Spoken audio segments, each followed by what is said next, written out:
Good afternoon. Good afternoon. Good afternoon, everyone. Happy Tuesday. We are here 2 days prior to the Thanksgiving family holiday. It's awesome. It's awesome. I'm doing a solo one this year. My family is in Chicago. I opted to do a solo because I have some projects that I'm working on that I'm excited about and things like that. It's a lot going on, wonderful things going on, and I'm so grateful. So sometimes when you are in purpose and you have opportunities and projects and things that you're working on, sometimes you just can't go to everything. Sometimes you got to sacrifice time with family and gatherings and things like that to get the task done, right? And so I'm excited. I'm excited about the opportunities. I'm excited about what it is yielding. I'm excited about the unknown, okay, because that's where all the fun stuff happens. And I'm preparing my Thanksgiving dinner, and I'm enjoying it, okay? So I've already gotten my mac and cheese done, which you already know. If you know, you know.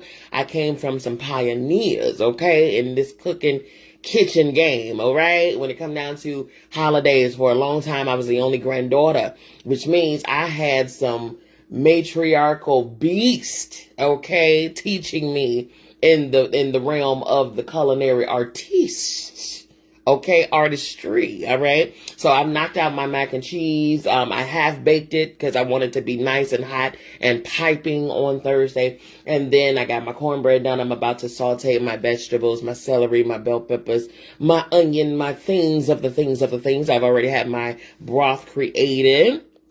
So, got that broth done, and of course, y'all know what's about to go down. Okay. You know that if I've made my cornbread and I'm about to saute my vegetables, okay, and I have my broth situated, okay, I've situated my situation, all right, then you know what it's going to be time for, okay, it's dressing time. And I'm not talking about I'm not talking about stuffing, okay? Listen, everybody just listen up. Stuffing is not, and I repeat, is not dressing, okay? It's not cornbread dressing. Stuffing is chopped up bread, okay? Tossed around in some herbs, all right? All right? I'm just saying. Dressing, is what you use, what you do when you pull your sleeves up and whatnot. You got to get up in there, okay? You got to get up in there. And usually the ones that's really, really rolling those sleeves up and really getting off up in that dressing are the pioneers of the family, the women, the matriarchs, the ones that put in tenure, okay? They put in tenure. Hold on, y'all. Okay. All right.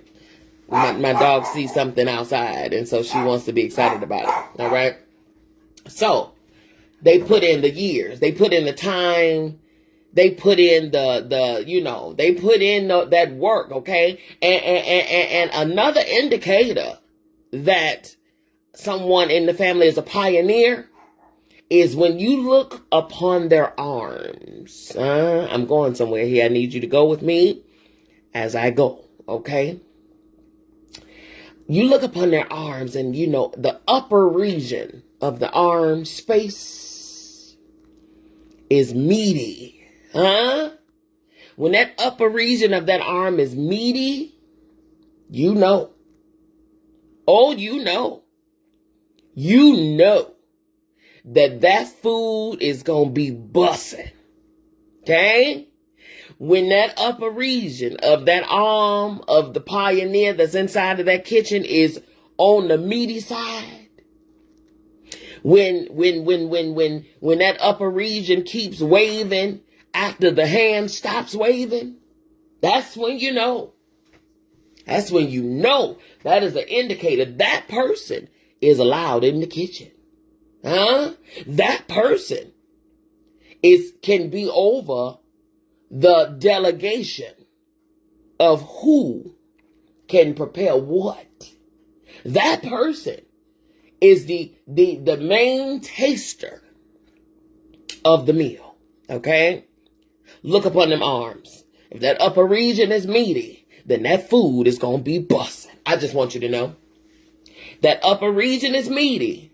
Okay? If that arm, upper region of that arm is meaty like a ham hock, huh? Then you know that food busting. And here's a bonus. Here's a bonus. You ready? Because I'm finna go somewhere. All right? Here's a bonus. If that person who got the meaty upper region of the arm is wearing a house dress or a muumuu and got some flat slides and slippers that slap on the floor every time they scuff around in that kitchen, baby, let me tell you something.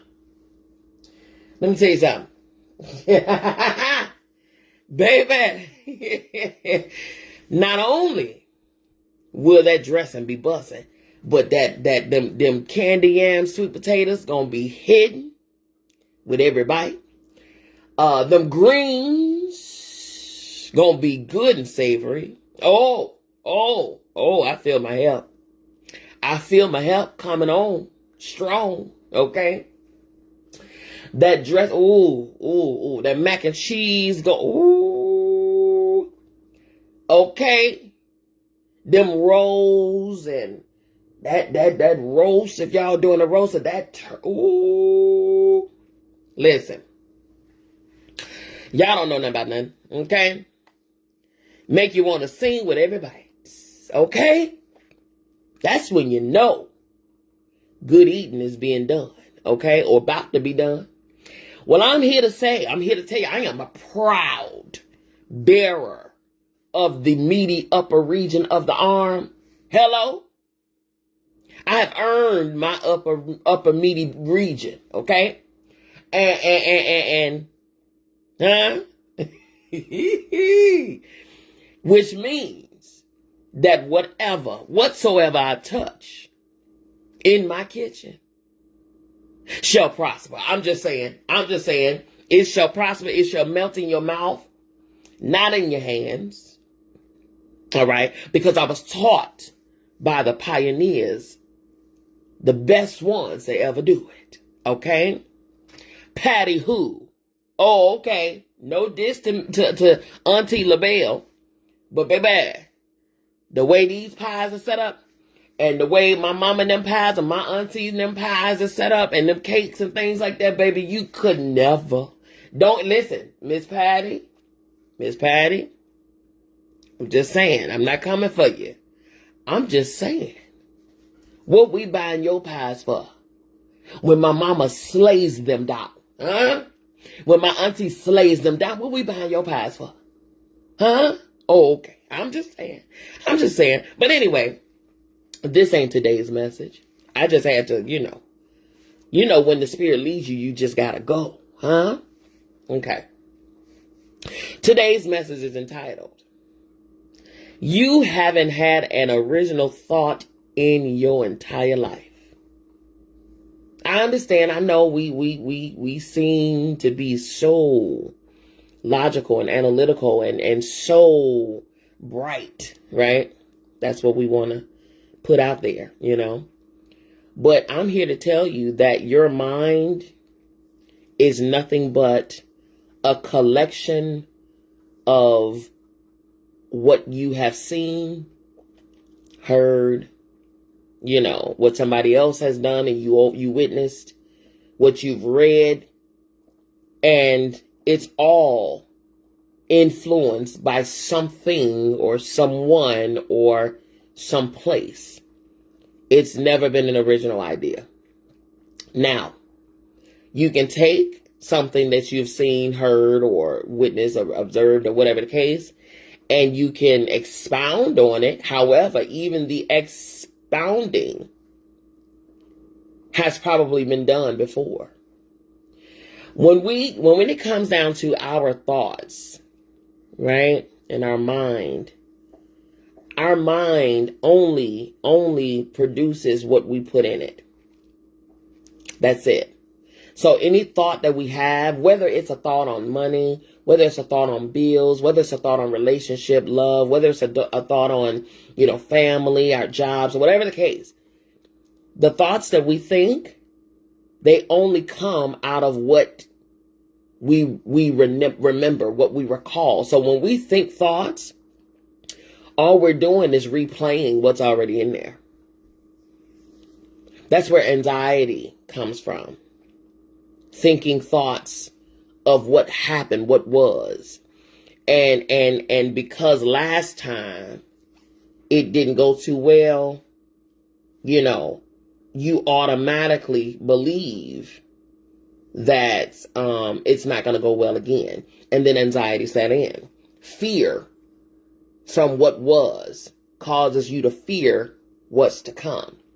So all of our thoughts are literally only regurgitated former thoughts. That's all it is. We have not had an original thought in our entire life. In fact, from the day we were born, we were instilled things that other people was instilled. We've been taking in regurgitated information from the day we were born. From the day we were born. There has not been an original thing entering our brains.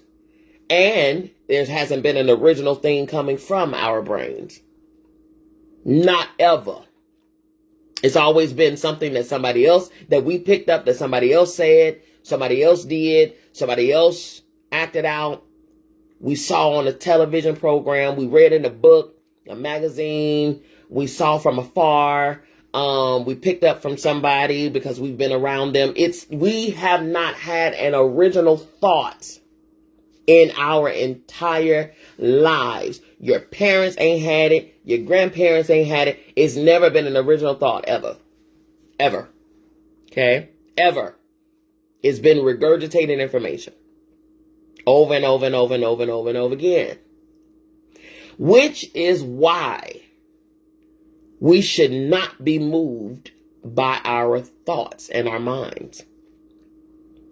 Because it has not yielded. First of all, it's deceiving. It's deceiving. Our thoughts are very deceiving. Our mind is very deceiving. Because just because we put stuff in there don't mean it's accurate. It doesn't mean it's right. That's just like Google. People swear up and down Google is the answer. Google is the end all be all. Everybody Google it. Google it. Google it. Google it. Google it. As if Google is this Yoda or the grand master of information. Do you know how Google gets its information? Google gets its information from humans that put the information in Google. Those same humans also have never had an original thought ever. So, but unfortunately, we see things on the internet, it's Wikipedia, and as if it cannot be wrong. A lot of the stuff that we see here, that we're privy to, that comes out of people's mouths, are something else, somebody else's thoughts, somebody else's feelings, somebody else's whatever. This is why you cannot be ruled by your thoughts. This is why it is dangerous to be governed by your mind. This is why. This is why. Because there's nothing original in there. It's old stuff, old experiences, old mindsets, old thought processes, old everything. That's all you're replaying. Old stuff, old stuff. You're basing current events, and giving your opinion about current events from out of the well of your past, out of the well of what was put in there. And it's no longer relevant to right now, to this moment. That's why it is so important to be in the present.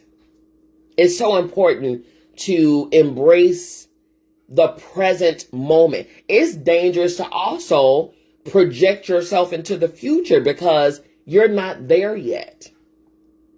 You're not there. And you can plan all day. You understand what I'm saying? You can plan all day long. It's up to you. You can do your projections, your goals, all of that stuff. That's great. That's all fine and good. But again, you don't have an original thought in your body, in your mind at all. You've never had an original thought. So any projections that you put for your future is always going to be based on a previous experience or previous information, previous knowledge. It's not going to be relevant to your future when you get to that point of projection. I hope I'm not going over your head. The only thing that we're basing projections on is past knowledge and information on what we've experienced or what somebody else experienced, and we're taking those previous experiences of more non-original stuff and putting it in our future, propelling it in the future, when in the future it will have no more relevance. So being present with self and with actual what's happening right now, that's your best bet. Being in this present moment, not having worry, doubt, anxiety about future because it hasn't happened, and what you're doubting and worrying and having anxiety about is not even accurate. You don't even know what's going to come. You're only anxious about what's going to come because of what you've experienced in your past. Regurgitated information that is no longer accurate. It's no longer accurate. It matters not. Okay? Past experiences happen, and I say this all the time, they happen for us, not to us. No matter how dangerous and how, egregious or how horrifying it was, unfortunately, that situation had to occur in order for us to gain wisdom, knowledge, information, insight, about that particular matter. And unfortunately, again, because trust me, I've lived through some horrendous things, and so have you, But ask yourself this: had you not gone through that circumstance, would you have the information that you have now? Would you have the insight, the knowledge that you have now? Would you have the wisdom that you have now? Probably not. That situation served to, again, still horrifying. But on the other side of that circumstance came wisdom. Okay? Wisdom for your now. Wisdom for your now. And then come tomorrow, there's going to be new moments that's going to bring new understanding, new wisdom, new knowledge along with it. But to base our now or even our future on old thinking, old thoughts, old experiences and stuff like that are no longer relevant, to base our life, period, these precious moments, and judge these moments from old lenses is dangerous. Not only is it dangerous, but it's also removing you from your now, from the preciousness of your now, from the amazingness of your now. You can't even embrace now because you're too busy either in your previous, or you're too busy propelling yourself in the future. When one is no longer relevant and the other one hasn't even come. So you are already determining what it's going to be, because you're foregoing your right now. You're bypassing it. When right now is all that matters. This moment right here. So when you find yourself worrying, ask yourself, where is this worry coming from? Is this worry coming from something previously that happened? So if it happened past tense, then why am I acting like it's still happening? Why am I acting like it's going to happen again? This is why a lot of our stuff, this is why we are always finding ourselves in situations, because we're too busy bringing our past thoughts into our future. And we are willing that outcome to ourselves. We're willing it to us because we refuse to release that old thought and see it as that, an old thought. We refuse to let it go. We refuse to leave it in the past. So we project that old thinking, those old experiences, and we push it into our future so that it can meet us even there. When it hurt us in the past, do you not think it's going to hurt you in your future? But again, if you're propelling it in your future, then it's guaranteed in your present day. So you're not even experiencing the beauty of your presence because you're still in your previous thinking. Every single thought that you've ever had in your life has come from something else. We have never had an original thought in our mind at all, ever. It's always come from something or somebody else. So that right there says that it's time to release the thinking. Looking for closures and there's none to get. It's already closed. Boom. Jocelyn Hunter on Facebook says it's already closed. So what are you doing? What are you doing? You keep reopening this thing. What are you doing to self? What are you doing to yourself? What are you doing to yourself? Even the thoughts of what other people think. That's not your thought. That's not yours. That's not yours. You know what I'm saying? You seeing somebody else have something on or wear something, they got shoes or whatever, jacket or shirt or whatever, they got it on. You see it, you like it, now you got it, now you want it. That's not your thought.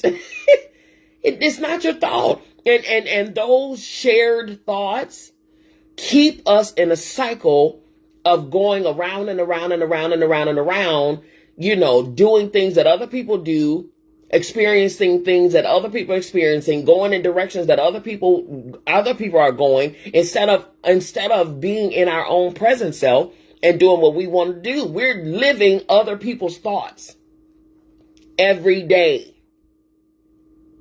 Every day, an advertisement come on your television screen and they say you need to go to Burger King. Go to Burger King, Burger King, Burger King, Burger King, Burger King, Burger King, Burger King. What you gonna do? Eventually, you gonna get up. You're gonna go get you because all of a sudden you're gonna have a taste for some Burger King. It's never been your thought. These things are embedded in you from outside sources, whether by way of television, radio, books, what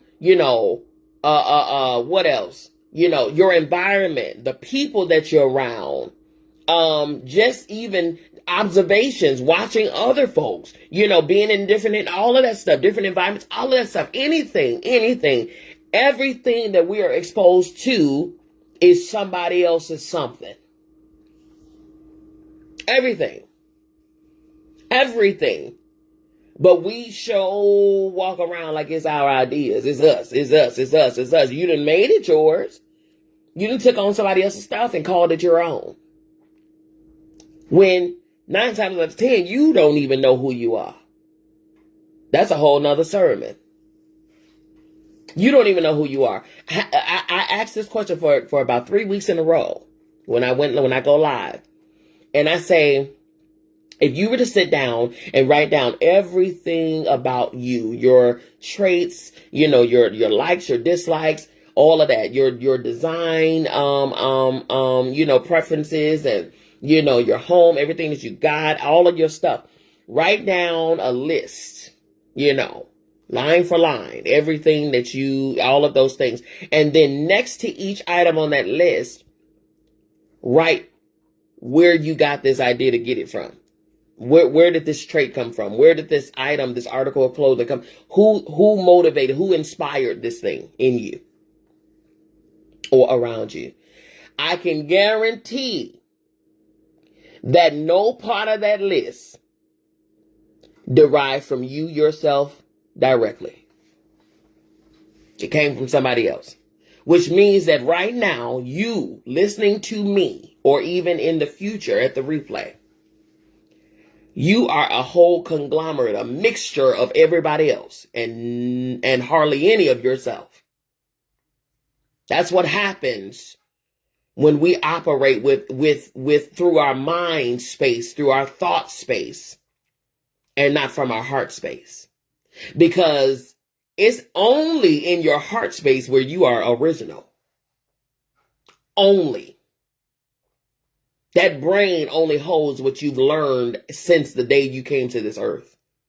And it's been flooded with information. Don't do this, drink this, go over there, sit here, stand over there, wear this, do this, worship here, pray like this, eat that, stand over here, apply for this job, do this career, get this degree, da-da-da-da-da, dress like, love like this, talk like this, walk like this, watch this show, eat this food, stir your pot like this, bake a cake like this, saute your vegetables like this, paint your house this color, raise your kids like this. Everything in your brain belongs to something and someone else.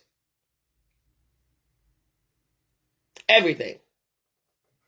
It is not until we directly connect with our heart space do we truly get back to and remember who we truly are. Period. Your original self, the spirit or the soul of the person that got the intricate and individual fingerprint, that original person of you that you are it only can be found in your heart space, not in your brain. Your brain is deceiving. Your mind is deceiving. Your thoughts are deceiving. So all of these people going off of their intellect and their academia, all of that stuff right there, all everybody is doing is sharing the same degree. They're sharing the same information, aiding in the conditioning of the people, the whole race as an entirety. Everybody sounding like each other. Everybody like they're made by Mattel, coming down the same conveyor belt, getting off the same cookie cutter strip. The originality is in your heart space. And it's not until you connect to your heart space will you enjoy who you truly are. Period. And it won't matter what other people do. You won't care how other people live. It don't bother you what other people say. You're not influenced by what other people wear. You don't care about what's on TV and other people's TV shows and what they're watching and motivating and You won't be following after, the latest, greatest hip hop artist or R&B star or, for some of those who follow after faith. You won't be running down and chasing down and going to the next conference and the next conference and this conference and that revival and this preacher and that preacher and this teacher and that teacher, this motivation speaker, that. Because once you tap into your own heart space, then you will understand that you're just as powerful as the people you chasing after. You're just as powerful as the people that you're chasing to tell you another part of how you're supposed to be. Crazy, crazy, crazy, crazy. This society it operates off of us not understanding who we truly are. This society operates on us not understanding who we truly are. In fact, it's anti-finding out. It don't want you to find out who you are, because once you understand who you truly are, once you tap into who you're originally meant to be, then you break your own chains. You don't need to ask somebody else to help you break your chains. Matter of fact, a lot of the people who are conditioned out here don't even realize they got chains on. Harriet Tubman said this. Mother Moses. She said it. She said they were celebrating her and how many enslaved she freed. And she said, yeah, it's good. However, I could have freed more if they only knew that they were enslaved. Some of them were staring freedom right in the face, but they didn't realize that they were enslaved, because all of their life they were told that where they were, that was the best they could be. And they believed it. Not having an original thought in their mind, they believed it. And that belief, allowing somebody else to tell you who you are, made them stay in captivity. And it was disguised as freedom. She said, I could have freed more had they only knew that they were enslaved. How many of you all are walking around here a replica of everything and everybody else? Enslaved to yourself. No, enslaved to everybody else. Posing as free. Posing as, somebody that's out here footloose and fancy free. No. You look like everybody that you've encountered. You sound like everybody that you encountered. You are not free until you free yourself. And the only way that you're going to gain that access key is when you tap into your own heart space, which is where your original self is. And be original. We don't need multiple, even twins have intricacies about them that are individual. That's the thing. Do you know how to get to you? Do you know how to find yourself? Do you know how to tap into your heart space and unplug that brain space, that thought space? The moment you do that, let me tell you something. It's a scary place to be. It's a lonely place to be because too many people are replicas of each other out here. Too many. I don't care what area you're in, whether it be religion, media, whether it be medical, it don't matter. Government, it does not matter. Too many people out here are the same person, just in different skin, different bodies. Same person. Over and over and over again. You just look like, you just have a different race. It's ridiculous. It's ridiculous. Trust me. It was me too. And probably still is in some instances. So it's just a matter of unplugging. That's what it means to be in it, but not of it. Where you're here, but you're not of here. You don't do the things of here. You don't succumb to here. That's what it truly means, to be in it and not of it. Can you be here where everything and everybody around you acts like, looks like, talks like, walk like, does the things like other people do and not do that? Can you be in a space where the whole entirety of your surroundings is a regurgitation of everything else and be original? It's difficult. I'm not going to lie. It's very difficult. And you're going to find yourself with some enemies. I'm going to tell you that now, because people want you to remain who you are, remain the same, how they want you for their convenience, not for yours.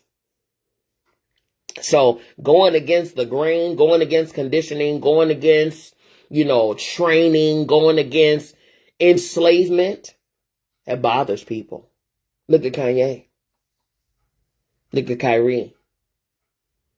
Look at Michael Jackson. Look at Prince. Look at Nipsey. Oh, that bothers people. How dare you? How dare you?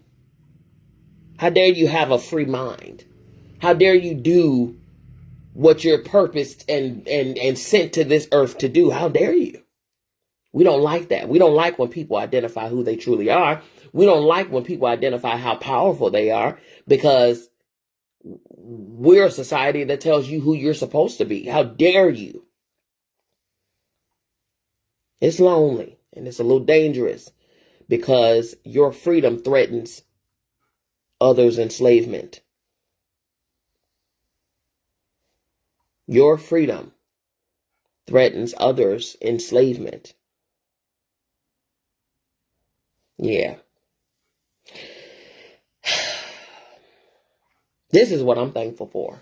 This is Thanksgiving season. We're about to step into a new moon tomorrow.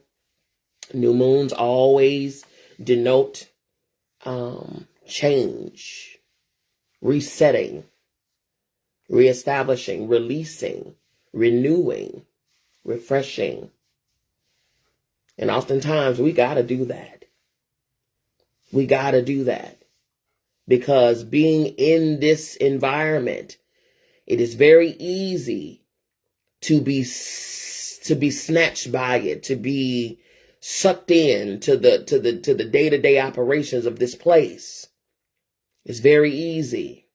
But once you realize that this is an illusion, then you'll treat it as such.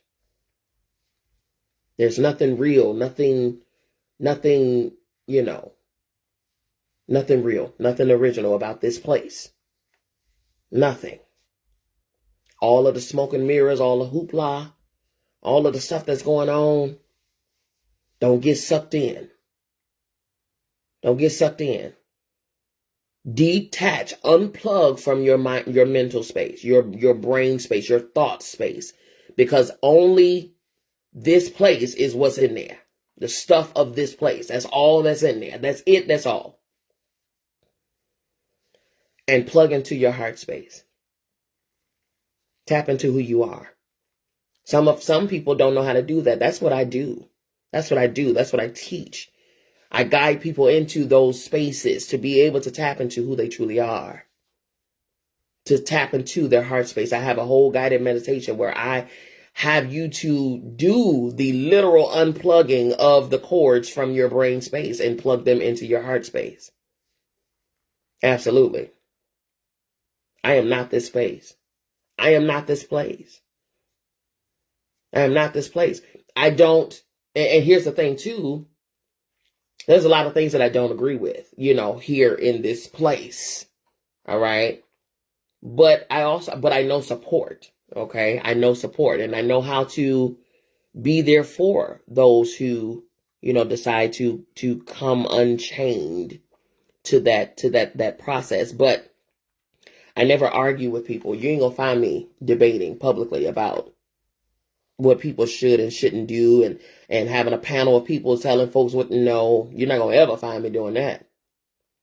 Okay? Because just like me, just like you, just like everybody, we all step into our knowing at the time that we're supposed to step into it.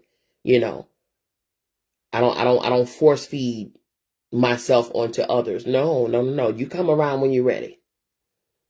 And whenever that day is, I'll be here. You know, I came around when I was ready. Other people are given the permission to come around when they're ready. You know, so that's where it is for me. Yeah, but I just had to say that. You know, we're not, no part of your mind, you haven't had an original thought in your entire life. And you won't. And you won't. And that's okay. That's okay. Because your thoughts, your brain, aren't meant to produce originality. They're meant to store other stuff. And then keep regurgitating and remembering the old stuff, other stuff. You know, it's something. But in any case, that was my pre-Thanksgiving, pre-new moon in Sagittarius message. To know what this new moon is going to bring, I invite you to go to my other page on Facebook here, Bianca Mz Bee Lee, and you'll see I just posted earlier today the what's to come and how we should be processing how this new moon is going to affect our individual lives, individually and collectively. Okay, listen. Don't let other people tell you and force you, again, other things that was embedded in your mind. Do not let other people, other entities, other faiths, other religions tell you that the things of this world, cosmically, ecocentrically, naturally, nature-based, or whatever the case, is not, it cannot be used or is not conducive to how you are, when you are, where you are, and all of those things. Don't allow other people to deter you from the cosmos, the stars, the planets, the moon, the sun, nature, trees, flower, water, earth, air, fire. Don't, your ancestors, all of that. Don't allow other people and their rhetoric to deter you from that. Why? Because if we really, really, really, really acknowledge the creator, I don't care what space and what religion you are in. If you acknowledge the creator as creating everything, right? Every single thing, nothing on or around this planet or even in the galaxies lacks purpose. If you acknowledge the creator, then you acknowledge the creations of the creator. You can't pick and choose what you want to acknowledge. You can't pick and choose which creation of the creator you want to acknowledge. Knowing the creator creates things that has a purpose, and each purpose is conducive to this life, your life, the forward movement of everything that's created. It's all connected somehow, some way. How in the world are you okay with allowing people to tell you to dismiss some stuff? Listen, people fear what they don't understand. And going back to the topic of this message, we haven't had an original thought in our entire life, which means that the reason that they are speaking out of their fear of lack of understanding is because somebody told them out of their lack of understanding not to pay attention to the creations of the creator. I don't understand. It really baffles me how some of the religious or faith speakers and teachers deter people, from certain aspects and creations of God. What? But then you want to say, okay, we worship and praise and adore and all of the things. How, when you don't accept everything that was created by the creator? How you going to worship a creator but dismiss some of the creations? Please, somebody tell me this. So, that's a whole nother conversation in and of itself. We got a lot of conversations to have, okay? That's just what it is. We have a lot of talking to do, okay? You just got to make it make sense to me. How you worship a creator, but dismiss part of the creations because you don't understand it. And you actually put a label on it, calling it demonic or witchcraft or black magic. What? What? When everything that's been done has been done for thousands and thousands and thousands of years before the days of Christ. Oh, okay. All right. I'm just saying. There is no way possible. But the crazy part is it's been it's been rationalized. And it's been regurgitated. It's been regurgitated. That mindset has been regurgitated over and over and over again. How can you dismiss the creator's creations because you don't understand it? How about in all thy getting understanding, and you just may understand why the creator created the things? Teachers, preachers, apostles, pastors, bishops, evangelists, prophets, and others. Okay, I'll get off of y'all today. All right. Listen, y'all. Get your cook on. I'm getting my cook on. I love you. I mean it. There's absolutely positively nothing you can do about it. Don't you even try it. You all have an amazing rest of your week. If I do not speak to you all prior to Family Giving Day, then you all have an amazing holiday, an amazing time with your family. Eat good, drink and be merry. Okay? All right. I love you. I mean it. Peace.